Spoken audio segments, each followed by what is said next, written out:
Bonjour Azadeh. Bonjour David. Alors c'est une joie de pouvoir te rencontrer dans le cadre de notre petite chronique qui s'intitule Sans plus attendre, une chronique où les personnes témoignent de leur rencontre avec Christ. Alors ma première question qui me vient à l'esprit, c'est tu as un prénom peu commun, Azadeh. Je crois que c'est une des premières fois que j'entends ce prénom. D'où ça vient? Quelles sont tes origines? Alors en effet, ça ne vient pas d'à côté, je suis de l'Iran. Donc effectivement, je suis née en Iran et j'ai grandi en Iran jusqu'à l'âge de 11 ans. Alors je ne sais pas s'il y en a qui connaissent le contexte de l'Iran actuellement, on entend parler, mais il faut savoir qu'à l'époque où moi je vivais là-bas, même si ça date pas d'il y a très longtemps, je ne suis pas si vieille que ça, mais quand même en fait c'était un contexte très particulier. L'Iran c'est un pays musulman et à base en fait de la dictature islamique. Et moi, j'ai vécu jusqu'à l'âge de 11 ans où il y avait en plus cette guerre entre l'Irak et l'Iran et qui a été terrible. Et voilà, c'est un peu le contexte de ma famille, ce sont mes origines. Et oui, j'ai eu un passé un petit peu tourmenté, on va dire, avec cette guerre, avec des moments de solitude, parce que nos parents étaient très absents, ma mère a été malade, ce qui a fait qu'elle a quitté l'Iran pour venir se faire soigner en France. Mais pendant un longtemps, on ne les a pas vus. Et voilà, je viens de là-bas et c'est vrai que j'ai connu quelques moments difficiles aussi de disette avec la guerre, etc. Et tu vivais à Téhéran dans la capitale qui est Téhéran. Tu as très bonne culture, David, oui, en effet. Donc je viens de là-bas. Et donc c'était la période de l'Ayatollah Khomeini. Et qu'il est toujours, lui il est décédé, mais effectivement il y a toujours ses successeurs. Et effectivement, c'était... j'avais quelques années en fait quand la révolution est arrivée et que Ayatollah Khomeini a pris le pouvoir, en effet. Et alors donc comment s'est passée ton enfance en Iran? Peux-tu nous en dire plus? Ce contexte de guerre n'était pas simple, mais en même temps, j'ai réussi à plus ou moins bien le vivre, en même temps qu'il y avait des bombardements, c'est vrai, au-dessus de nos têtes. Parfois, il fallait aller se cacher à la cave dès qu'on entendait l'alarme. Et je me souviens, il y avait une fois d'ailleurs, il y a une bombe qui a éclaté juste à côté de l'école quand j'étais en primaire, et ça a été la panique totale, on voyait la fumée. Donc il y a eu des moments quand même assez marquants comme ça. Et il y a eu des moments où il a fallu qu'on quitte la maison pour aller se réfugier à la montagne pendant quelques jours.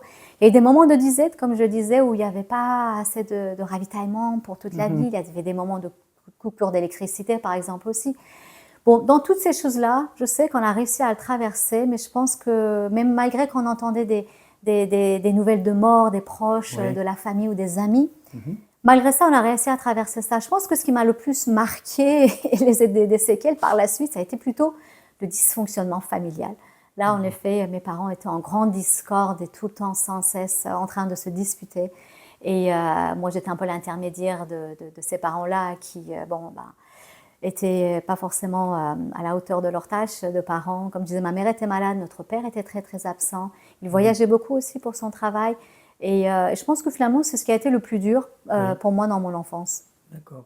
Et tu grandissais au sein d'une famille qui pratiquait l'islam? Tout à fait, effectivement. Et peux-tu nous parler un peu de ce contexte? Oui. Alors, à l'école, déjà, l'islam est obligatoire. Et à l'école, on nous enseignait l'arabe coranique pour, évidemment, faire la prière que j'ai exercée, effectivement. Et je me voilais. Bon, tout ceci était obligatoire. Mais c'est vrai que, personnellement, j'avais une crainte de Dieu. Il faut comprendre qu'avec tout ce contexte-là aussi, j'avais ce besoin au moins d'avoir une aide quelque part. Et je pratiquais vraiment avec zèle. Je faisais... j'accomplissais toutes les lois islamiques et en même temps, je me souviens que même en France, quand on est venu, j'ai continué à les pratiquer et à louer effectivement ce Dieu de tout mon cœur. Et est-ce que tu sentais, quand tu vivais, alors tu étais encore peut-être jeune, mais est-ce que tu sentais ce poids de la religion? Je pense, parce que nous, les Occidentaux, quand on parle de l'Iran et de la République islamique, on parle aussi du carcan sur les femmes, etc. Est-ce que tu le sentais déjà, toi, dans ton enfance, ce carcan? Oui, oui, je le sentais, sauf que quand on n'a pas d'autres choix, ni même d'autres visions du monde, on ne se pose pas la question. Parce qu'on est dans sa bulle, on se dit le monde est comme ça, mon pays est comme ça, j'ai pas le choix. Donc on ne se compare pas. Mais évidemment qu'il y avait quand même une souffrance sous la forme de l'humiliation, de la dévalorisation, de la culpabilisation. Puisque le fait d'être voilée, non maquillée en plus à l'époque, moi j'ai connu vraiment, mais il y avait la musique était interdite, c'était un péché. Tout jeu était interdit. Donc imaginez une enfance en fait où on n'a rien. Il n'y a rien. Moi, j'ai eu des moments d'ennui où je m'asseyais dans le salon, il n'y avait rien à voir, il n'y avait rien à la télé, il n'y avait rien. Ah oui. Et du coup, quand on sortait, qu'on n'était pas assez bien voilé, etc., la femme, elle était insultée par justement la milice qui rôdait dans les rues pour essayer de voir qui avait son voile bien jusque-là, qui n'était pas, et qui, si jamais il y avait le moindre maquillage. Et c'était des insultes publiques. Et parfois, on pouvait être embarqué, emprisonné, être en garde à vue, voire garder plusieurs jours, à cause de parce qu'on avait fait la mauvaise rencontre d'une milice très mal intentionnée. Donc, il y avait une vraie menace. Et les moindres sorties pouvaient être angoissantes. Ce que tu appelles la milice, c'est les gardiens en fait, hein, c'est ça? Exactement. Ouais. C'était des gardiens en fait de l'islam qui Ouais. veillaient à la bienséance en fait et à la bonne tenue des femmes dans la rue. Alors merci Azadeh pour ces explications sur tes origines, de ton enfance. Alors comment tu es arrivée en France finalement? Qu'est-ce qui a provoqué cette expatriation? Eh bien, comme je disais, mes parents ont dû déjà venir en France parce que ma mère a besoin de cette intervention chirurgicale importante. Et du coup, quand j'ai eu 11 ans, ils ont décidé qu'effectivement, c'était quand même mieux qu'on puisse vivre ici. Il y avait la guerre, tout ça, il y avait des risques.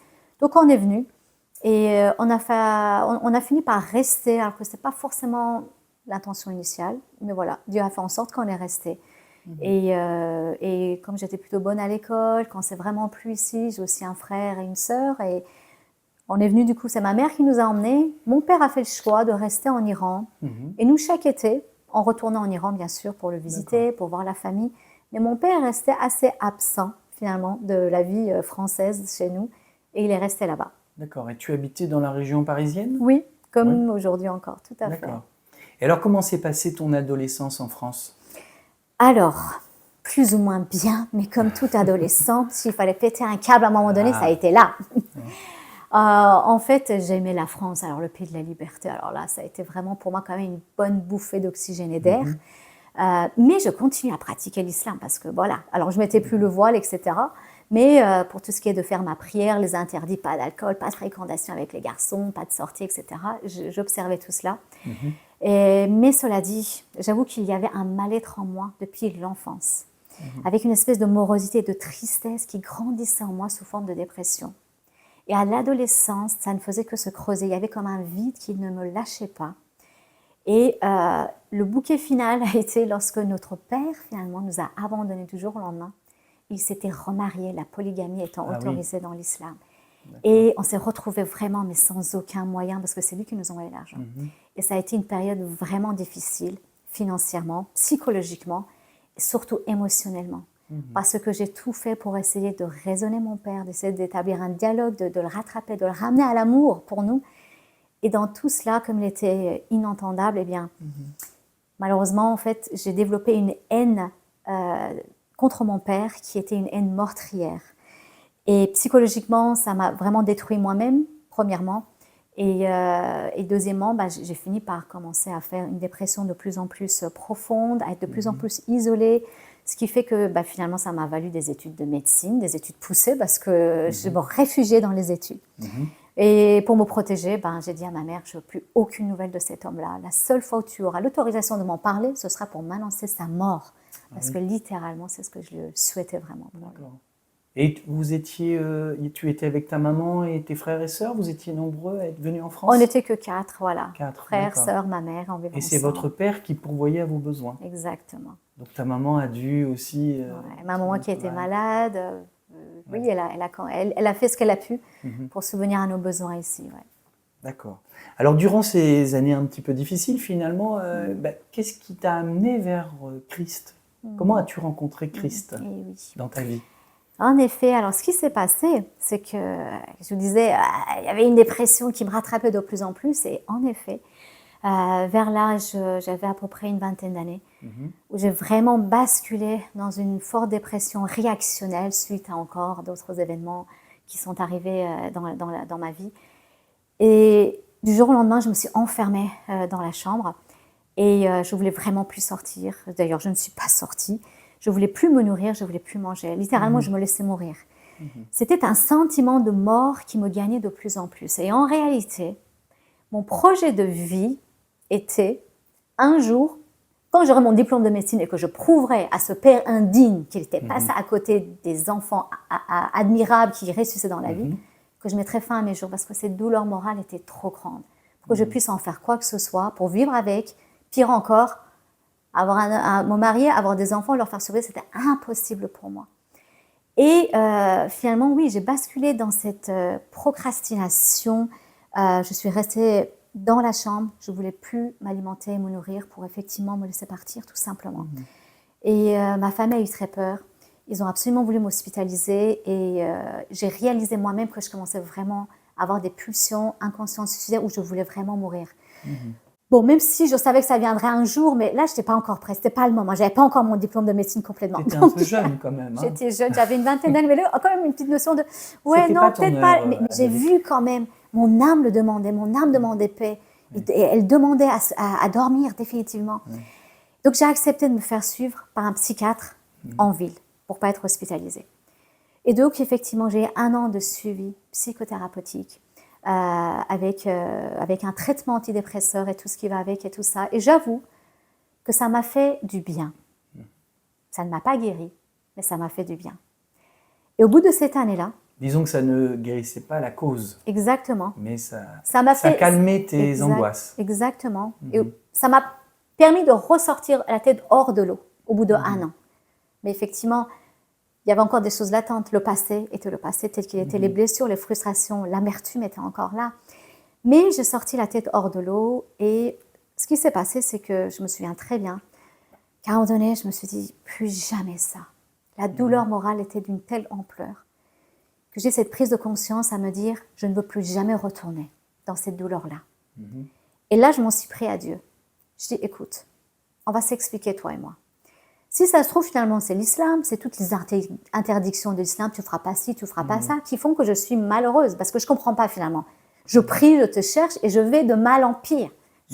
Après toutes mes prières, j'ai des larmes de tristesse, je ne comprends pas. Oui, parce que tu pratiquais toujours l'islam à cette époque. Je pratiquais toujours et après les prières, je me mettais à pleurer, mais je ne savais même pas pourquoi, parce que je n'arrivais même pas à mettre les mots sur mes mots MAUX. Du coup, j'ai dit à Dieu, écoute, tu sais quoi, on va faire une pause, toi et moi. Je vais essayer de chercher le bonheur par moi-même.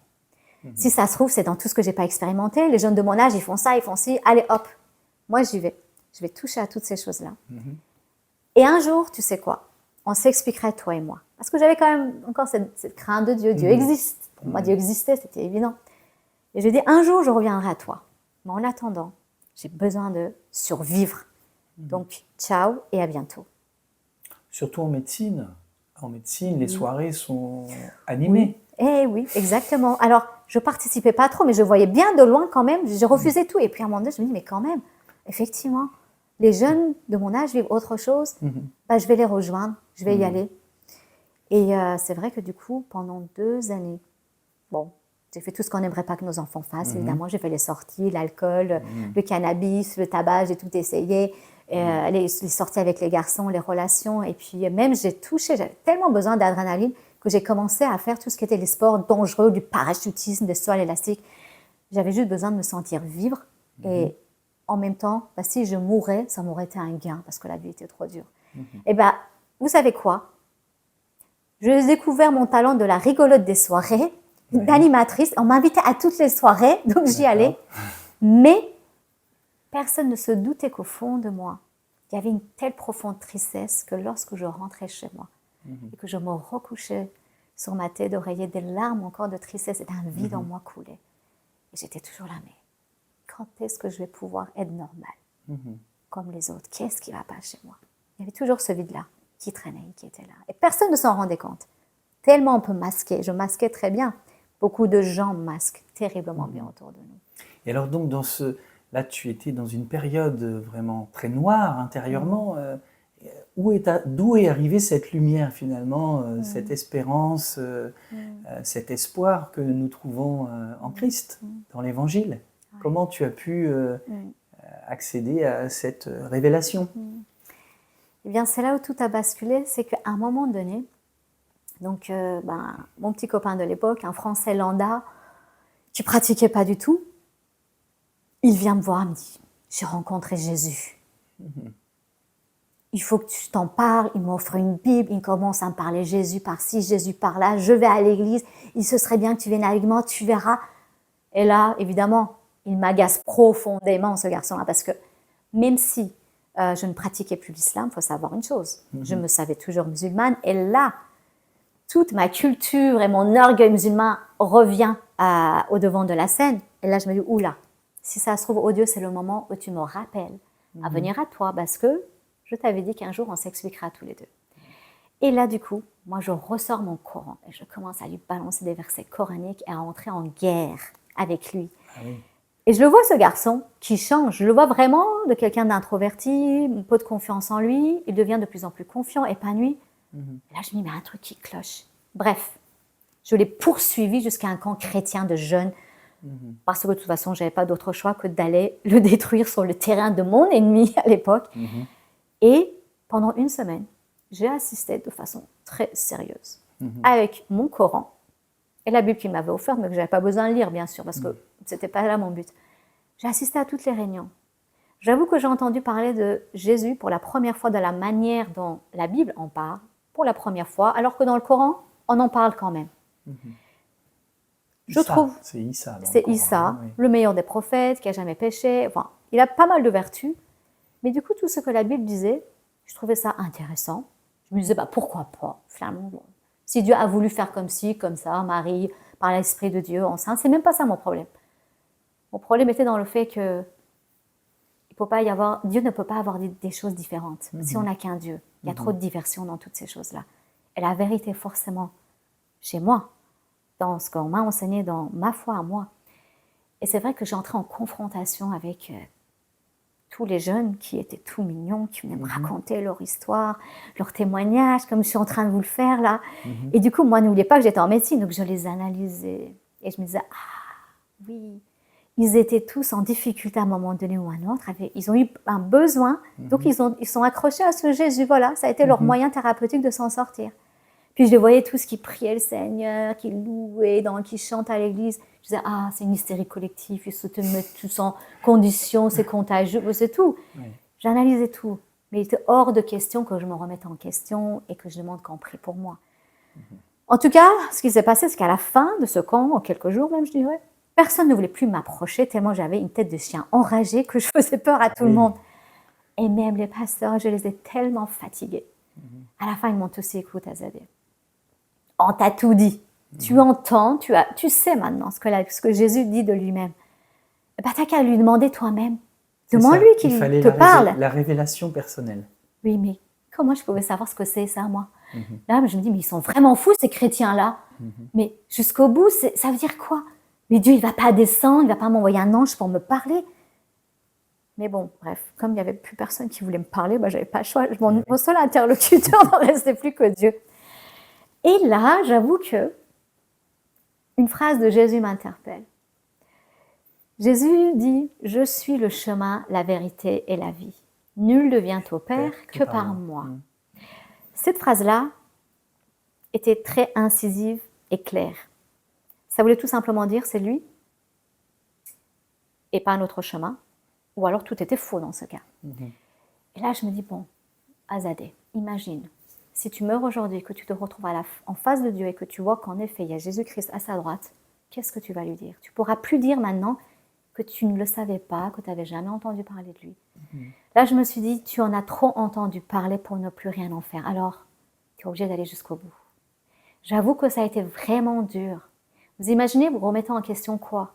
Ce n'est pas juste une question de croyance, c'est une question d'éducation, de culture, de votre patrie. Vous êtes immigré, tout ce qui vous reste comme attache, comme rattache, c'est tout cela. Et là, d'un coup, se dire, mais est-il possible? Est-il possible? Avec tout le poids sur les épaules, de se dire toutes les personnes que l'on aime, toutes les personnes avec qui on croit que, est-ce possible que finalement la vérité soit ailleurs? Et j'ai dit, ok, Dieu, je te donne une semaine. C'est très dur pour moi, mais je mets toute ma fierté, orgueil musulman de côté. Et je te donne une semaine. Pourquoi une semaine? Parce qu'il me restait encore une semaine de vacances et que je pouvais emprunter l'appartement de cet ami qui m'avait témoigné, qui travaillait de nuit, etc. Je pouvais emprunter son appartement pour lire la Bible vraiment tranquillement. Pour ne pas, évidemment, chez moi, ça n'aurait pas été possible. Si ma mère m'avait vue avec une Bible, je l'aurais achevée à coup sûr déjà qu'elle était malade. C'était terrible. Et je prends cette semaine. Je lis les évangiles que je trouvais beaux. Et je fais la seule prière que je savais faire. Je dis, ok Dieu, si tu existes, c'est que tu m'entends. Et si tu m'entends, c'est que tu peux parler. Dans ce cas, je te le demande. Je ne suis qu'un être humain, je peux me tromper. Mais je te demande, parle. Mahomet, si c'est toi la vérité, viens me le dire. Jésus, si c'est toi la vérité, viens me le dire. Et oh Dieu, toi au milieu de tout ça, sache que si je me trompe, ce ne sera pas de ma faute, hein, parce que moi je suis qu'un être humain, je peux me tromper. Alors maintenant, tous, voilà, la ligne de départ, feu, le premier arrivé, jusqu'à moi, qui me convainc, il a gagné. Voilà, et comme ça je me lave les mains à la fin. Bon, je te donne une semaine, voilà, ce ne sera pas de ma faute, hein, j'aurais fait ma part. Les évangiles étaient faciles à lire, je comprenais, je trouvais ça une très belle philosophie. Il y a même des passages qui m'ont fait pleurer. Je trouve ça tellement beau de la part de cet homme, Jésus, suivi par des milliers d'hommes et de femmes, et qui se met d'un coup en posture d'esclave pour laver le pied de ses disciples et qui leur dit « aimez-vous les uns les autres », qui se laisse maltraiter comme il l'a fait. Franchement, il y a eu des moments où j'en ai pleuré en me disant « mais il y a des pensées qui dépassent la pensée humaine. C'était pas qu'un simple homme. Mais vous savez, ça rentrait là, mais pas là.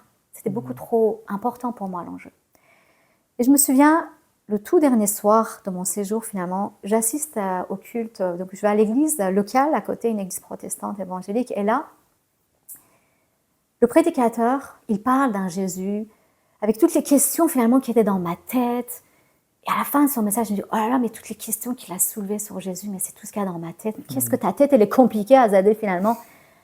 Et à la fin, il dit, je fais un appel, on va fermer les yeux, tout discrètement. Si quelqu'un veut recevoir ce Jésus dont je parle, qu'il lève juste la main en signe d'invitation. Et c'est tout. Et là, pour la première fois, je me dis, Azadé, mais qu'est-ce que tu risques? Demande-lui, tu verras. Mais très difficile encore une fois, parce que ce geste était coûteux. Et là, pour la première fois, je me rends compte que cette main-là pouvait peser plusieurs tonnes en réalité. Elle était dure. Je l'ai quand même levée. Et à peine levée, je l'ai baissée. Et je suis surtout sortie tout de suite de l'église pour être sûre qu'on ne poursuive pas, évidemment, pour me convaincre. Et en sortant de là, je ne savais même pas à l'époque comment Dieu pouvait parler, mais je vois clairement une image de l'état de mon cœur qui était comme des portes d'airain blindées d'une grande forteresse. Et que ces portes étaient entr'ouvertes à peine d'1 millimètre. Mais ça suffisait pour qu'un rayon de lumière passe. Et c'est tout. En tout cas, je rentre.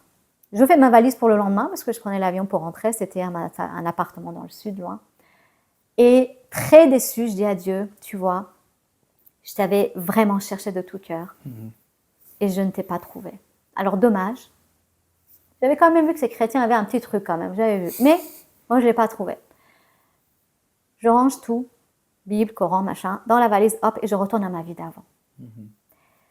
Et du coup, je m'assois tranquille sur le canapé, toute seule, à commencer à lire des magazines de variété, etc., pour rattraper ma culture de l'époque. Et à un moment donné, il m'arrive quelque chose d'étrange, mais physique. Je sens une palpitation cardiaque, une accélération, et là, je me dis, ouh, tu es en train de faire un malaise vagal, je sais ce que c'est, je suis en médecine. Je m'allonge tranquillement, je mets mes jambes en l'air, je commence à prendre mes pulsations, et je commence à me raisonner, à me dire, Azadé, calme-toi. Tu t'es trop fatiguée, ça va, calme-toi, respire lentement. Et au fur et à mesure que je suis en train de me parler, raisonner, je sens une puissance en réalité qui vient et qui m'envahit. Et là, je réalise que ce n'est pas mon corps qui a un problème, mais une puissance de l'externe qui vient et mon corps réagit à cette puissance-là. Donc je m'assois, je bondis sur le canapé.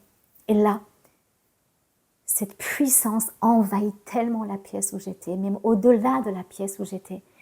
Et c'était un amour immense, un amour de sacrifice qui ne cherchait qu'à se donner et qui n'attendait rien en retour. Et en même temps, c'était quelque chose de tellement solide, de paisible, mais de tellement sécure, de sûr, de sain, que j'ai une peur énorme en face de cette présence-là.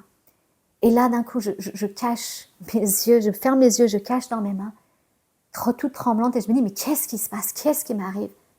Et là, je me dis, mais c'est Dieu. Dieu est ici. Qu'est-ce qui va m'arriver? Et je reste là tétanisée, d'un seul coup. Je sens un homme qui se tient devant moi, qui me prend. En lui, je suis au-dedans de lui, il me prend dans ses bras. Et il me parle littéralement. Il me dit clairement, tout ce que tu as entendu sur moi est la vérité. Je suis là maintenant avec toi. J'ai toujours été là avec toi. Et je serai toujours là avec toi. Et cet homme-là était Jésus-Christ. C'était Jésus-Christ. Il répondait à toute mon âme, à toutes les réponses que j'attendais, qui ne répondaient nullement à aucune problématique de mon enfance, de mon passé. Mais toute sa présence faisait écho en moi et j'en suis toujours émue quand je raconte ça. Parce que le même esprit est là aujourd'hui. Et ce soir-là, il a sauvé ma vie. Il a littéralement sauvé ma vie de la mort physique et de l'éternité, la mort éternelle. Je suis tombée à genoux à ce moment-là. En étant à genoux, je commence à sangloter de larmes, de pardon. Pardon pour tout ce que j'ai dit de toi. Pardon pour tout ce que j'ai pensé de toi. Sa présence était tellement merveilleuse, tellement bonne. Et en même temps, je vois comme si ma vie se défilait sous mes yeux. Et je réalise qu'à chaque moment où je priais, où je pleurais, je me cachais pour supplier, que je me cachais par peur, par angoisse ou par solitude, par maltraitance, qu'il avait été là. C'était lui qui me voyait, jusqu'au jour où j'allais le rencontrer et qu'il me parlerait. Et en même temps qu'il y avait ces larmes de pardon, il y avait une telle joie dans sa présence, un tel bien-être que j'avais même des rires en éclats. Et je pense franchement que si quelqu'un d'autre avait été là avec moi, on m'aurait hospitalisé en psychiatrie. C'était tellement physique. Il a fallu que je sorte de là pour aller chercher cet ami qui m'avait témoigné sur son lieu de travail. J'y vais en courant. Je dis, c'est vrai, il existe, il est vivant, je l'ai vu. C'est comme dans la Bible. Il me regarde comme ça, le gars, il parle, il fait, mais écoute, ok, on peut en parler demain, tu sauras où trouver le chemin du retour, on verra ça plus tard, tu me racontes. C'était extraordinaire. Ce soir-là, ma vie a basculé. Comme je disais, je n'ai pas eu les réponses au pourquoi du comment de ma vie, mais le sens de ma vie est arrivé ce jour-là. J'ai su qu'un Dieu existait, qu'il m'aimait, qu'il m'avait créé lui, qu'il avait toujours été là avec moi et que le jour où je partirais, que je mourrais, je partirais main dans la main avec lui.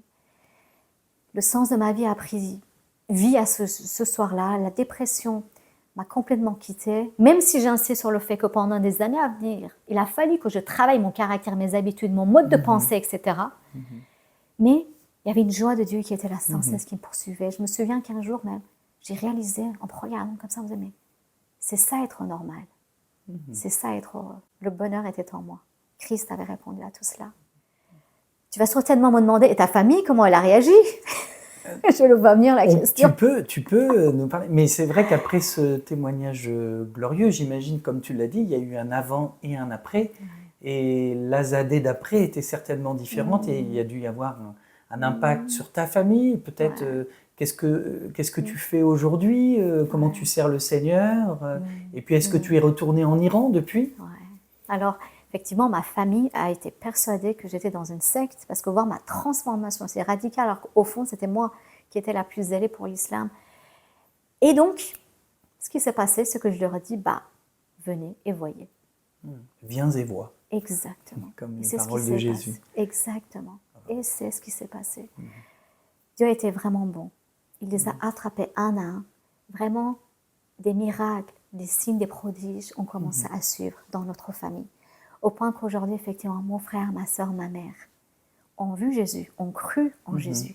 Et ça a été une telle transformation dans notre vie, de guérison intérieure, de guérison relationnelle. Vous savez, une des premières choses que ma mère a constatées, elle a été la plus lente, évidemment, à croire. Elle a vu nous trois venir au Seigneur d'abord. Mais un des signes qui attestait chez elle que Christ était vivant, c'est qu'elle nous a vu tellement transformés, alors qu'elle ne venait pas encore à l'église, elle exhortait ses amis dont les adolescents en difficulté leur cassaient la tête. Elle leur donnait ce témoignage de vous savez quoi, moi mes enfants vont dans telle église à telle adresse, ils vont beaucoup mieux depuis, donc envoyez vos enfants là-bas. Donc c'était devenu son conseil numéro 1. C'est ça. Jusqu'à ce qu'elle a cru elle-même. Donc la restauration était d'une telle ampleur, et je peux vraiment vous attester, même je suis médecin aujourd'hui, comment Dieu fait, même j'ai eu des guérisons physiques, plusieurs guérisons physiques dans mon corps.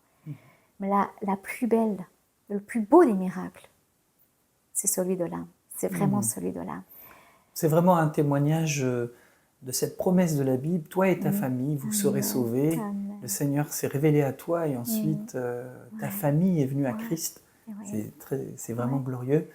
Et alors aujourd'hui, donc tu es mariée, tu as des enfants, tu retournes en Iran, comment ça se passe? Alors, aujourd'hui, je suis mariée du coup avec un Français, j'ai 2 enfants, de beaux adolescents. Et le fait est que toute conversion de l'islam à une autre religion en Iran, c'est la peine de mort en Iran. Donc malheureusement, je ne peux pas y retourner parce que j'ai beaucoup déjà témoigné sur les réseaux d'une. Oui. Et en même temps, je ne suis pas maintenant mariée à un Français. Donc pour que notre mariage soit reconnu par la loi islamique, nous devons aller à l'ambassade d'Iran qui se convertissent à l'islam. Bref, chose que l'on ne fait pas. Donc je ne peux plus y retourner, malheureusement. Il s'avère que j'ai eu cette grâce d'y aller une fois. Quand j'étais jeune mariée, j'avais encore mon passeport de jeune fille. Donc tu avais déjà rencontré Christ? Oui, Ouais. oui, tout à fait. Donc mon mari, je l'ai rencontré dans un camp de jeunes chrétiens. Et en fait, on a eu cette grâce d'aller en Iran, moi de mon côté et lui de son côté. Et donc ça a été une des dernières fois aussi où j'ai revu mon père là-bas.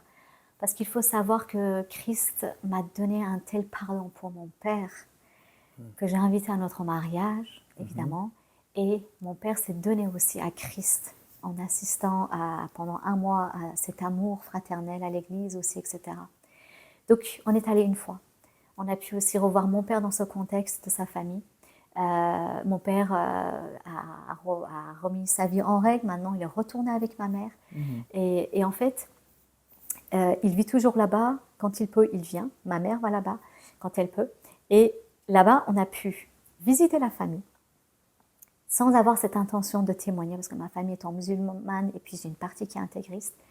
Mais nous avons pu constater le réveil spirituel dans ce pays.